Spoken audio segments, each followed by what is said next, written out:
வணக்கம் நண்பர்களை, நீங்கள் பார்த்து கொண்டு இருப்பது உங்கள் கௌசிகா ரிவ்யூ. சரி வாங்க வீடியோக்குள்ள போய் என்ன நடக்க போகுது அப்படின்னு சொல்லிட்டு பாத்தீங்கன்னா, அப்படியே சும்மா அழகா சாவி தாங்க மேடம், டூப்ளிகேட் சாவி அப்படின்னு சொல்லிட்டு கேட்டு அந்த சாவியை வாங்கி அப்படியே திரும்பினா நம்ம விஜயும் மறுபக்கம் மல்லியும் அப்படியே சும்மா மாசா இப்படி நின்று இருக்காங்க. என்ன தம்பி, என்ன இந்த பக்கம் எதுக்கு இந்த ரூம் சாவி உனக்கு தேவைப்படுது? நான் அப்பவே கெஸ் பண்ணேன், நீயும் பொண்டாட்டியும் எங்களை சதி திட்டம் பண்ணி தீர்த்து கட்ட தான் வந்திருக்கீங்கன்னு சொல்லிட்டு. ஆனா அது எல்லாமே உங்க வாயாலே வரணும், நாங்க உங்களுக்கு நல்லது பண்ணியிருக்கோம், அதனால நீங்க எல்லாம் உண்மையும் சொல்லுவீங்க அப்படின்னு சொல்லிட்டு காத்துன்னு இருந்தோம். காத்திருந்து சொல்லிட்டு ரொம்ப நாளா காத்திருந்தோம். ஆனா நீங்க எதுவும் சொல்லல. இப்ப அந்த டிரைவர் விஷயம் தெரிய வந்ததும் உடனே இந்த விஷயத்த நீங்க போன் பண்ணி சொன்னது எல்லாமே எனக்கு தெரியும். அதனால இப்போ அவங்க சொன்ன மாதிரி நீங்க அதை இப்படியேதான் டிரைவரை காப்பாத்தி விட்டாதான் இந்த பிரச்சனை வந்து அந்த ராஜேஸ்வரி ரஞ்சிதும் தப்பிக்க முடியும். நீங்க நிஷாவோட கையாளன்றது எனக்கு நல்லாவே தெரியும்.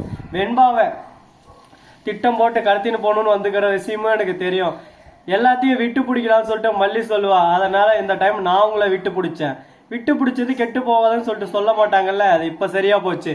போலீஸ் இன்னும் ஒரு 2 நிமிஷத்துல வந்துருவாங்க அப்படின்னு சொல்லிட்டு சொல்றாங்க. சார் என்ன மன்னிச்சிருங்க, நான் பண்ணது தப்பு தான், அதனாலதான் அன்னைக்கிட்ட உங்க குழந்தைய கடத்தாம நாங்க விட்டுட்டோம் அப்படின்னு சொல்லிட்டு சொல்றாங்க. உங்க வாயால உண்மையை வர வைக்கதான் நான் இந்த மாதிரி சொன்னேன். போலீஸும் வரல, எவரும் வரல, நீங்க மன்னிச்சு விட்டுட்டேன். எப்பயும் என் பொண்ணை கடத்தக்கூடாது நீங்க என்ன வந்துச்சு, அப்பயே உங்களை மன்னிச்சுட்டேன், நீங்க இந்த இடத்த விட்டு போங்க.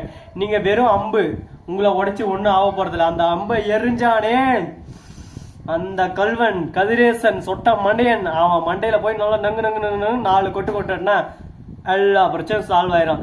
அதை பொறுத்திருந்து பொறுமையா இறங்கி களத்துல ஏறி மிதிக்கணும்னு சொல்லிட்டு வெறியோட காத்துன்னு இருக்கேன். அதுக்கான நேர காலம் இன்னும் வரல, அதுக்காக தான் வெயிட்டிங் அப்படின்னு சொல்லிட்டு சொல்றாங்க.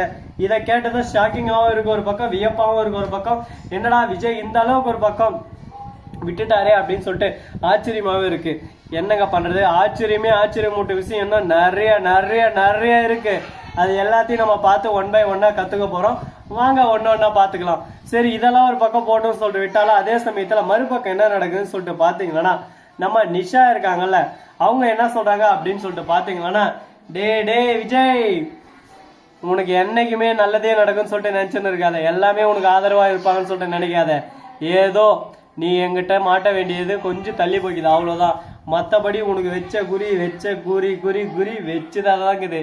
கூடிய விலையில கூடிய சீக்கிரம் இறங்கி அடின்னு அடிக்க போறேன். அதுக்கப்புறம் வாழ்க்கையில திரும்ப என்கிட்ட வந்து ஐயோ உங்ககிட்ட போய் பகைச்சுக்கிட்டே நான் மன்னிச்சிருங்க விஜய்ன்னு சொல்லிட்டு கையெடுத்து நீ கும்பிடுவ. அந்த அளவுக்கு உன்னை அடின்னு அடிக்க போறேன்னு சொல்லிட்டு சொல்லிருக்காங்க.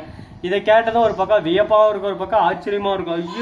ஐயோ என்னடா இந்த அளவுக்கு ஒரு பக்கம் ஆச்சரியத்தை கொடுக்குறாங்களேன்னு சொல்லிட்டு ரொம்ப ட்விஸ்டா தான் இருக்கு. சரி, போனதெல்லாம் போயிருச்சு, இதுக்கப்புறம் என்ன பண்ண போறோம், ஏது பண்ண போறோம் அப்படின்ற ஒவ்வொரு விஷயத்தையும் இன்ச்சு பை இன்ச்சா நம்ம தெரிஞ்சுக்கணும்னா அதுக்கு நீங்க பண்ண வேண்டியது மறக்காம நம்ம சேனலை ஃபாலோ பண்ணிவிட்டு போங்க. சரி, இந்த மாதிரியெல்லாம் ஒரு பக்கம் போயின்னு இருக்கு. அதே சமயத்துல மறுபக்கம் என்ன நடக்குதுன்னு சொல்லிட்டு பாத்தீங்கன்னா, அன்னபூர்ணி இருக்காங்களா, அவங்க இதுன்னு மல்லிக்கு போன் பண்ணாங்க. என்ன மல்லி எப்படி போகுது, ஹனிமூனெல்லாம் ரொம்பவே சந்தோஷமா ஆனந்தமா போதான்னு சொல்லிட்டு கேட்குறாங்க. நீங்க வேற எனக்கு அப்படியே டென்ஷனாவது ஒரு பக்கம், அப்படியே சும்மா எந்த பக்கம் போனாலும் சித்தி ஏதோ ஒரு பிரச்சனை வந்துனே இருக்கு. ஒரு பக்கம் டிரைவரை ராஜேஸ்வரி ஏவி அனுப்பிச்சு விட்டுருக்கா, மறுபக்கம் நிஷாவும் கதிரேசன் சேர்ந்து புருஷ முன்னாடின்றவங்கள ஏவி விட்டு இருக்காங்க. எல்லாரும் ஆளுக்கு ஒரு பக்கம் பிரச்சனையை நம்ம மேல வளர்த்து விட்டுனே இருக்காங்க. இதெல்லாம் எப்படி தவிடு பொடி ஆக்குறதுன்னு சொல்லிட்டு தெரியல. மண்டே ஒரு பக்கம் காயுதுன்னு சொல்லிட்டு சொல்றேன். என்ன புள்ள சொல்றேன், இதெல்லாம் உண்மையா எப்படி நடந்துச்சு, நீங்க அவங்கள சும்மா தான் விட்டீங்களா அப்படின்னு சொல்லிட்டு கேட்கறாங்க. அவங்களும் எதனா பண்ணி என்ன ஆக போகுது, இது எல்லாமே ஏவி விட்டு அந்த ராஜேஸ்வரி நிஷா இவங்களதான் ஒழிச்சு கட்டணும் அப்படின்னு சொல்லிட்டு சொல்லிருக்காங்க. என்ன புள்ள, எங்க போனாலும் உங்களுக்கு நிம்மதியா இல்லையா, வாழ்க்கையில கஷ்டமே வந்து இருக்கு, இதை கேட்கும் போது எனக்கே கண்ணீரா வருது புள்ள அப்படின்னு சொல்லிட்டு சொல்லிருக்காங்க. என்ன பண்றது, எந்த பக்கம் போனாலும் துரத்தி ஓடுன்னு அடிச்சுன்னே இருக்காங்க. அடிக்க வாங்கி மறுத்து போச்சு, வேற வழி இல்லை, ஓடிதான் ஆகணும். வாழ்க்கையில நம்ம வாழணும்னா அடுத்த படிக்கட்டுக்கு நம்ம ஓடிதான் ஆகணும். திருப்பி நின்று அடிக்கலாம், தப்பு இல்லை, ஆனா அடிக்க வேண்டிய சுச்சுவேஷன் நாம இல்லை. இப்போ அடிச்சோம்லன்னா அது மிகப்பெரிய அடியா திரும்ப நமக்கு வரும்போது ஐயோ கடவுளே, அதை எதிர்பார்க்க முடியாது. அந்த அளவுக்கு ஒரு பக்கம் மரணமே பயப்படுற மாதிரி நம்ம பயத்தை காட்டும். சரி, இந்த மாதிரி எல்லாம் ஒரு பக்கம் போயின்னு இருக்க. மறுபக்கம் அரவிந்த் என்ன பண்றாரு அப்படின்னு சொல்லிட்டு பாத்தீங்கன்னா, ரஞ்சிதம் உன்னை கல்யாணம் பண்ணலாம்னு சொல்லிட்டு நான் நினைச்சுன்னு இருக்கேன். ஆனா நீ எந்த ஒரு சிம்டம்ஸும் காட்டவே மாட்டேன்றே, உனக்கு என்ன பிடிக்குமா பிடிக்காதான்னு சொல்லிட்டு கேட்குறாங்க. ஆனா பல கோடி சொத்துக்கு அதிபதியான நம்ம அரவிந்த பிடிக்காம இருக்குமா ரஞ்சிதா அவங்க ஆட்டை அப்படியே சும்மா பறி கொடுத்துட்டாங்க.